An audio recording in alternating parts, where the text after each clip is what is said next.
Okey. Video kedua nak cakap pasal katan. Sebab banyak orang duduk dekat rumah sekarang kan, hantar anak-anak pergi buat katan. Dia cakaplah pasal katan. Senang je topik ni. So, katan ni okeylah, intro. Nah.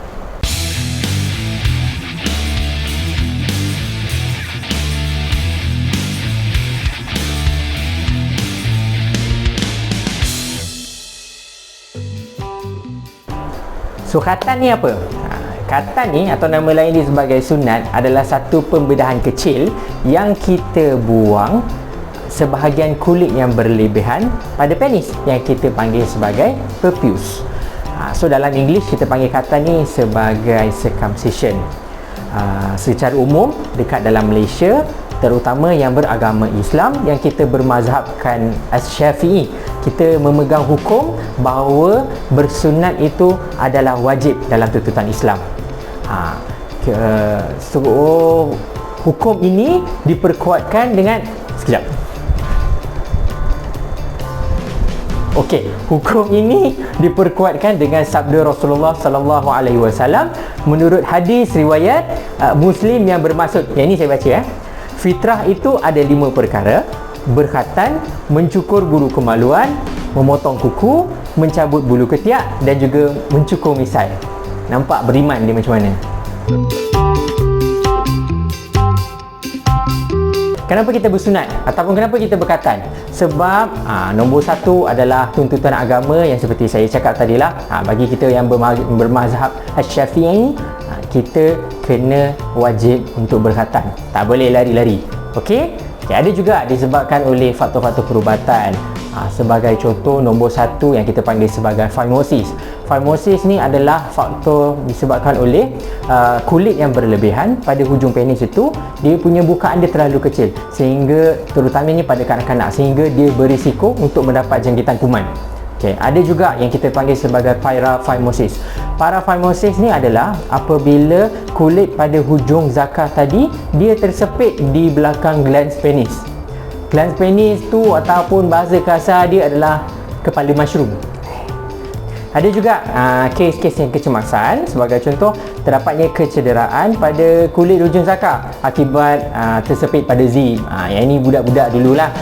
Ada juga keadaan-keadaan pesakit pada orang dewasa. Tak semestinya pada kanak-kanak saja yang kita berkhatan. Sebagai contoh, orang dewasa yang memerlukan clean self catheterization. Betulkan saya kalau saya salah. Di mana orang pesakit-pesakit ini dia memerlukan diri sendiri untuk memasukkan tiup kencing ke dalam lubang kencing untuk mengosongkan pundi kencing.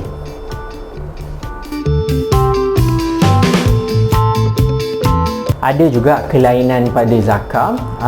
Sebagai contoh, kita panggil sebagai hypospadias, chordae, micropenis, epispadias dan yang apa lagi berit penis. Yang ini kita kena tangguhkan dulu untuk berkhatan, especially pada budak-budak. Sebab apa? Kulit pada hujung zakar itu diperlukan untuk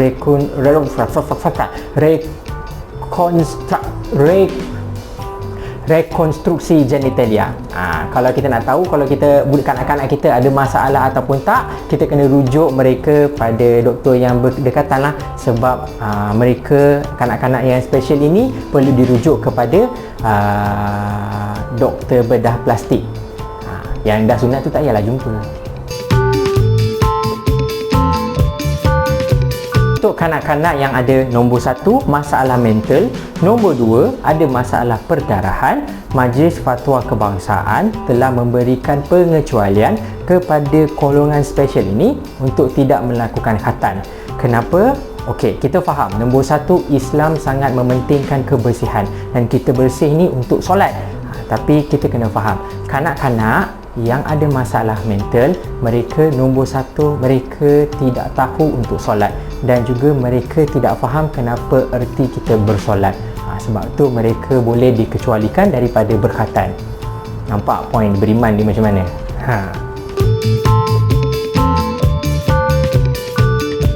Alamak doktor, saya dah pergi klinik 8 kali dah bawa anak saya, tapi dia susah betul lah nak bersunat, menggelupur, 10 orang pegang dia. Okey, untuk kanak-kanak yang macam ni, yang tak dapat kita buat berkatan dalam bius setempat, ada konsiderasi daripada doktor untuk kita buat secara bius penuh. Tapi yang ini bergantung kepada penilaian doktor dan merit case. Yang ni mak bapak dah tak sabar dah nak tahu dah cara-cara nak berkhatan. Okey, kita untuk teknik berkhatan ada dua metod. Yang pertama, metod yang kita panggil sebagai freehand.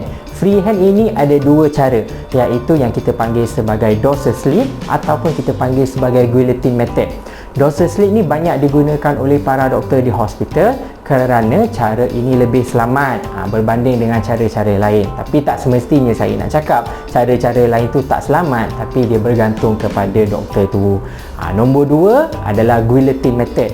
Guillotine method ini adalah selalunya banyak doktor gunakan dia dengan cara laser, iaitu kita menggunakan rod elektrik ataupun diatomy ataupun cautery yang kita akan potong pada bahagian kulit yang berlebihan tadi. Metod yang kedua adalah clamp. Yang ni sangat senang lah, sekarang paling famous kan. Okey, kita cerita yang pertama iaitu conventional method. Yang ni kita panggil sebagai sunat jahit biasalah. Yang ini nombor satu, apa yang kita akan buat adalah kita akan bagi bius setempat ataupun kita akan bagi penile block supaya kanak-kanak merasa kebas lah. Takkan nak potong tak ada bagi bius, menggelubur kau nanti. Okey, kulit itu akan dipotong dengan menggunakan clamp, pisau ataupun kita akan menggunakan gunting bedah sahaja. Dan risiko perdarahan yang ini ada. Doktor untuk cara yang ini perlu dilakukan dengan cara yang teliti agar dapat mengurangkan risiko perdarahan. Proses yang proses ini lebih lama daripada kita gunakan teknik-teknik yang lain lah. Dan penjagaan waktu selepas bersunat itu haruslah lebih teliti berbanding cara yang lain. Okay, cara kedua, laser. Ni pun famous juga ni, selain daripada clamp. Okay, laser ni adalah kita akan potong kulit yang berlebihan tadi dengan menggunakan rod elektrik. Tapi sebelum tu mestilah kita bagi bius. Tak kisahlah kita buat jahit ke, kita buat laser ke, kita buat clamp ke, mesti kita akan bagi bius dahulu. Yang ini kebanyakannya dipakai di klinik dan juga di hospital lah, teknik laser ni. Dan potongan dia adalah lebih cantik dan lebih kemas. Risiko perdarahannya ni kurang berbanding guna jahitan biasa, sebab saluran darah yang kecil itu telah dibakar dengan menggunakan laser tadilah ataupun diatomy, cautery dan sebagainya. Yang ini bila kurangnya perdarahan, maka kita akan dapat mengurangkan jahitan dan luka juga boleh jadi cepat sembuh. Teknik seterusnya adalah teknik clamp. Clamp ni adalah satu alat yang dipakai di hujung penis. Yang ini kanak-kanak kena bawa balik sebab dia harus pakai alat ini sehingga luka kering. Dan teknik ini bila doktor melakukannya, dia akan mengurangkan nombor satu dari segi perdarahan dan juga pesakit tidak memerlukan jahitan. Dan proses penjagaan untuk kanak-kanak yang menggunakan teknik clamp ni adalah lebih senang berbanding daripada teknik jahitan ataupun teknik laser. Proses ni sangat sekejap je, dalam masa 5 minit. Dia sangat sesuai untuk kanak-kanak yang menggelupur tadi dekat atas katil. Tapi masalahnya bila pesakit menggunakan clamp, mereka harus datang untuk kali kedua untuk buka clamp. Maksudnya sakit 2 kali. Doktor, onyang saya punya pakcik, punya adik ipar, dia cakap dia takut lah anak dia kena bentan. Bentan tu apa doktor? Okey, bila orang tua cakap ada bentan, maksud bentan pada orang tua adalah dia merujuk kepada masalah bengkak dan sakit. Masalah bengkak dan sakit tu biasalah, skandal cubit pun sakit, takkanlah konaknya dibedah tak sakit kan. Okey, dari sudut perubatan pula, masalah bentan ini kita rujuk kepada masalah jangkitan kuman pada luka kawasan yang disunat.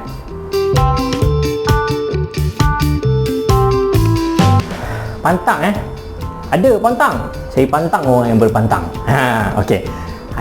Makanan seperti telur, daging, ayam ataupun makanan laut, kacang ni sebenarnya dia memerlukan protein yang tinggi, dan protein yang tinggi inilah yang diperlukan untuk proses penyembuhan luka.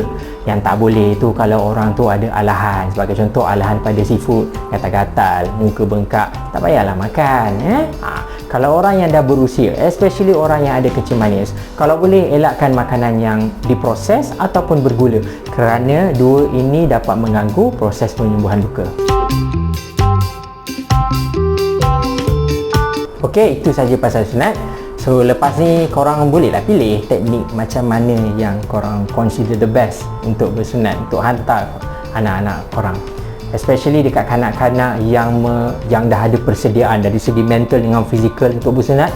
Untuk yang macam tu, cepat-cepat bawa pergi klinik untuk bersunat. Tapi paling penting sekali, jangan sesekali tipu anak baru bersunat itu tidak sakit. Sebab apa? Apabila doktor bagi bius dan bius tu kita cucuk, mestilah sakit. Waktu jadi macam tu, kanak-kanak akan start lah. Dia akan bagi reaksi yang melampau, dia tak akan bagi kerjasama, dia akan merangis, dia akan meronta-ronta. Susah untuk doktor untuk melakukan pembedahan. Alah, korang tak payahlah nak tipu orang lelaki tu. Cakap je sunat tak sakit, bila suruh sunat 2 kali mesti tak nak, kan? Okey, itu saja. Bye.